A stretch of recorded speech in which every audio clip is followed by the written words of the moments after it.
Dica número 1. Minha bandeira tem uma estrela no meio. Dica número 2. Minha população é de cerca de 18 milhões de habitantes, que vivem em uma área de quase 200 mil quilômetros quadrados. Dica número 3. Sou um país muito pobre. Dica número 4. O clima aqui é tropical e seco, com 2 estações, a estação seca e a estação chuvosa. Dica número 5. Minha capital é Dakar. Dica número 6. Estou situado no hemisfério norte.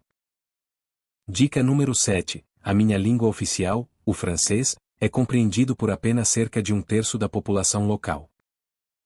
Dica número 8. Sou o único país da minha região a nunca ter sofrido golpes militares, pelo menos até 2025.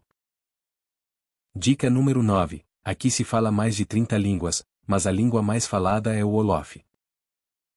Dica número 10. A grande maioria da minha população é muçulmana sunita sufista. No entanto, diferente de outros países muçulmanos, a Sharia não é a lei por aqui. O Estado é laico, a Constituição é secular, e as outras religiões são respeitadas.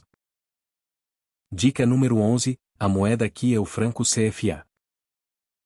Dica número 12. Grupos separatistas da região de Casamance querem a independência daqui. Dica número 13. Aqui foi um dos principais pontos de comércio de escravos negros durante a Idade Moderna. Dica número 14. A minha seleção de futebol surpreendeu o mundo na Copa do Mundo de 2002.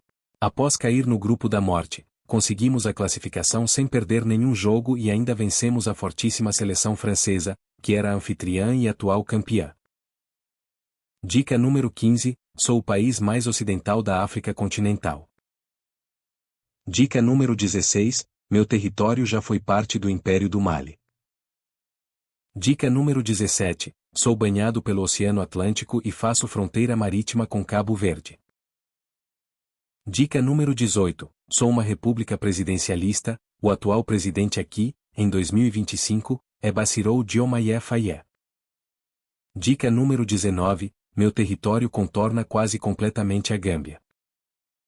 Dica número 20. Me tornei independente da França em 1960. E aí, acertou? Parabéns para quem palpitou, Senegal.